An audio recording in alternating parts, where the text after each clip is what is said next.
Sorry, the last line was actually, I watched him do it for a few minutes, then I walked out to him to see what he was on.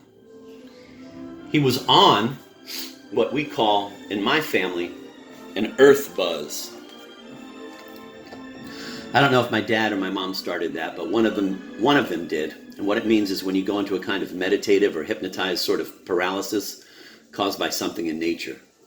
Like, you're high on nature. Anyway, he was tripping out on the fact that there were so many lizards in the yard, but furthermore, that the lizards weren't afraid of him, that they didn't scamper off when he got closer, even when he made a quick motion in their direction.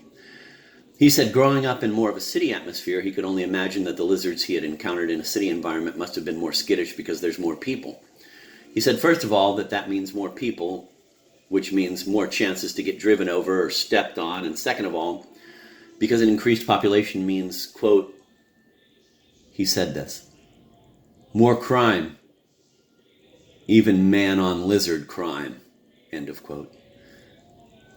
Then he held his face very still and turned and looked me in the eyes with a blank stare. Then we cracked the fuck up. Every time he would visit, something else would happen to cultivate this belief in him. Once a snake was crawling by him and my mom's feet, and he jumped up and grabbed a broom and started poking at it until my mom grabbed the broom. I told him to sit down. She asked him what the fuck his problem was. I just let the snake pass. She asked him what the fuck his problem was. Just let the snake pass. It's not a viper. And again, Wes was amazed that the snake stayed in the same place, about 3 feet away from his feet, and then it slowly started off across the backyard again. My mom said, that snake was thinking, God damn, dude, I weigh half a pound and you're going to club me to death? I'm just trying to get from point A to point B. I was thinking, there is a kind of animal etiquette with a lot of these animals. The first I ever heard about, I think most of us, the first animal etiquette rule we learned was if a dog seems to be about to attack you, you should freeze and stand completely still. It's very true. I have seen this strategy put into practice a couple of times. It works. The first time I witnessed this strategy in practice, no, the second time, I was just joking around. I was babysitting my friend Scott's German Shepherd. It was named Kaylee. I was 16. The dog and I were sitting in my front yard. This was a house in Satellite Beach off Shearwater Drive, like that helps you. And a lady went by on a bicycle, helmet, knee pads, a real safety warrior. And I saw Kaylee kind of perk up looking at the biker. She was laying right next to me. I was sitting in a chair. I said, sick 'em, Kaylee, sick 'em. I was kidding. I didn't know that was some kind of war mantra. Seriously, for a dog? Kaylee kind of stooped down and angled herself at the biker. Then she sprung forward and reached top speed in a second. And she ran the distance to the biker in 3 seconds. The biker immediately stopped and stood straddling the bike. She had sunglasses on, but you could tell she was looking right at the dog. The dog stopped on a dime 3 feet in front of her, and now, walking as slowly as it could, it gently sniffed at her leg and circled her, as slowly as possible. I was terrified, and I walked quickly over and said, wow, I didn't know that really worked. And she said very calmly, yes, it works. Only if the dog is trained to kill people will it bypass that natural instinct to not attack a stationary person. Thank God it was her riding by. I will never forget her.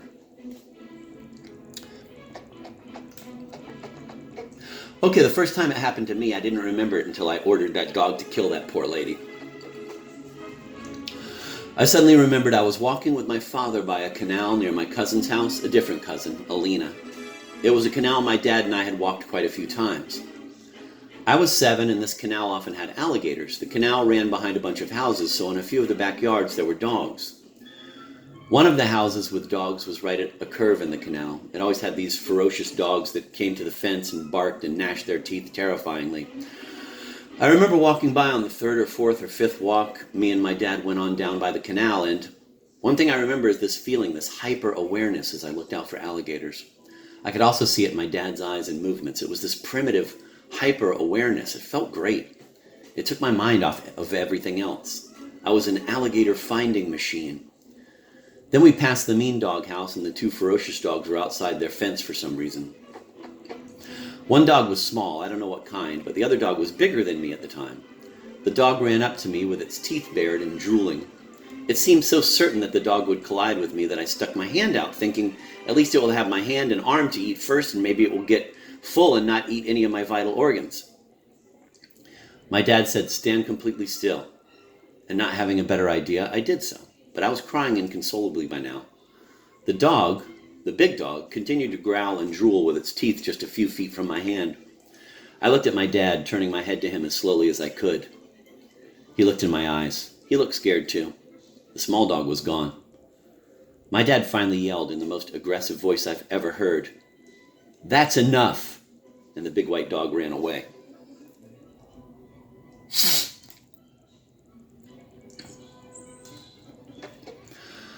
There are a lot of bobcats around the beach areas. I've only seen one. I was in the Melbourne beach area. My friend Kira, it was her 14th birthday. I was 14 too at that time.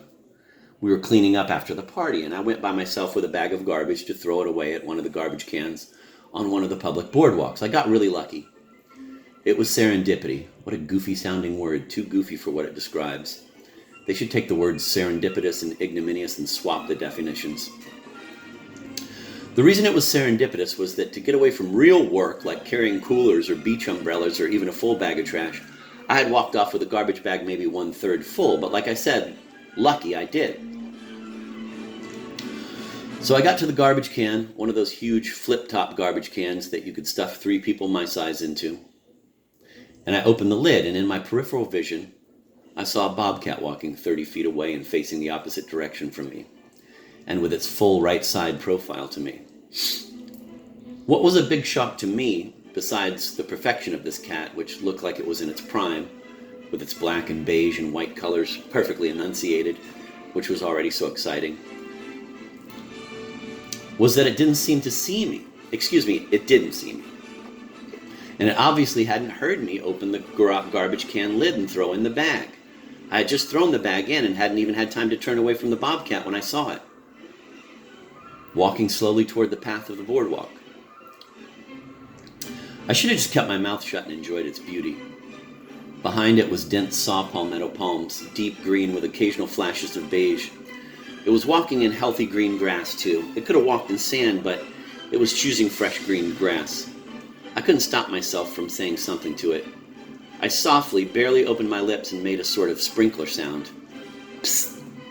The bobcat looked to its right very slowly, not betraying its wild dignity, and looked me right in the eyes.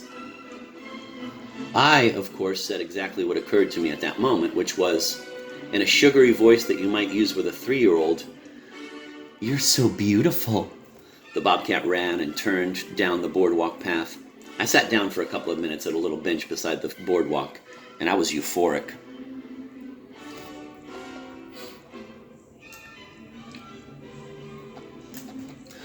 Bobcats aren't dangerous to people. You wouldn't want to throw your 3-year-old nephew into a pack of bobcats, but they are just 50 to 60-pound cats. They like rabbits, birds, mice, squirrels, so trust me, they have plenty to munch on around here. I often wonder what they must think when they see someone with a flashlight. I mean, they must think we are what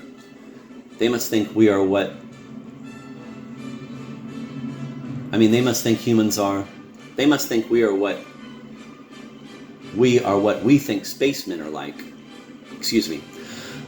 They must think we are what we think spacemen are, like light years ahead of them on technology. What technology does a bobcat have? They don't have light, they can't go to 7-Eleven and get beef jerky, they have to fucking chase their breakfast, lunch, and dinner, their tools are stealth, a 10-foot jumping ability, claws, teeth. Animals are so straight up. Another 1,000,000 years could pass and a bobcat is still going to not be able to farm, can meats and vegetables, light a fire and cook things. Think about it, a bobcat can't even throw anything. What a tremendous advantage we humans have simply because we can throw things. Then add to that knives, guns, the fucking internet, tasers, mace, grenades, torpedoes. Fuck, just think. We go out and hunt for fun. It's like, let's go and chase and kill animals not because we have to survive, but because it's fun. It might be the ultimate mockery. We put on camouflage and make duck sounds, or we cut a hole in the ice and put scrumptious tidbits on a hook to charm the life out of a bass. I admit I don't know which fish live in icy water. Can't you see I'm on a tear?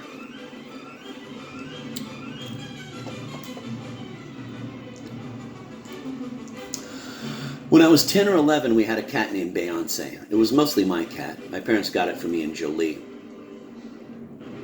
And Jolie was only 3, so she couldn't really have a cat or anything to do with it. So I had this cat. I kept it in the bathroom that conjoined our bedroom to my parents' bedroom. I was responsible for feeding it. I was the only one who played with it, and I admit I was a little rough with it. I used to flick it in the face, and it would gnaw on my fingers for punishment.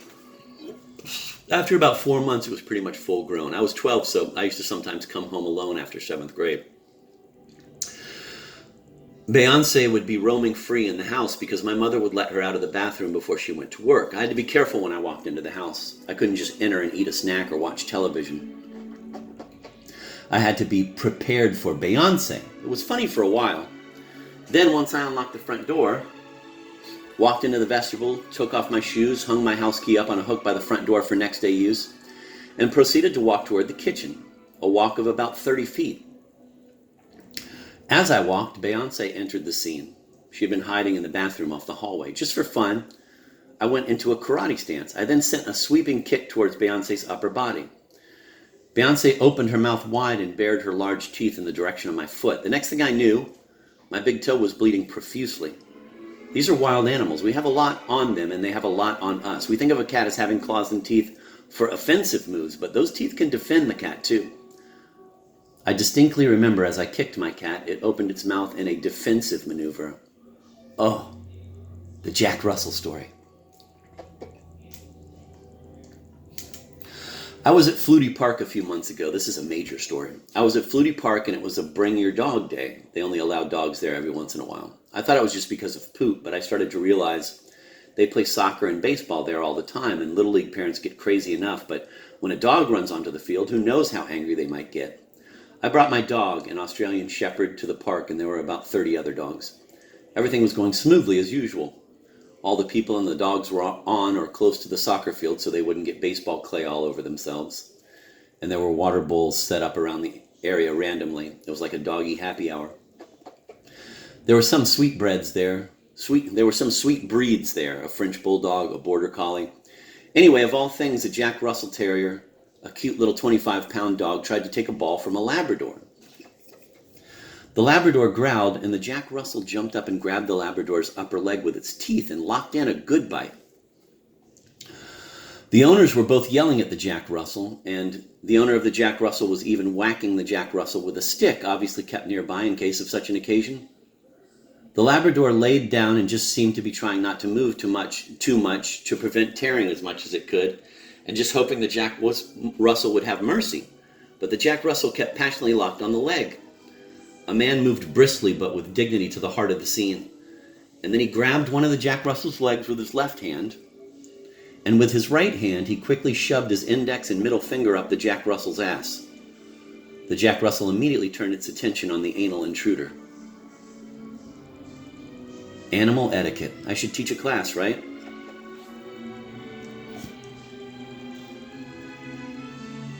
I was surprised when I looked up what to do if you see a coyote. I think most people think of coyotes hunting and traveling in a pack. I sure did. They actually hunt alone mostly.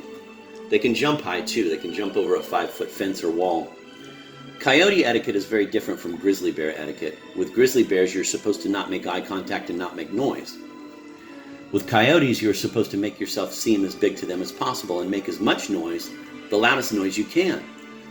They said carrying a whistle was a good idea.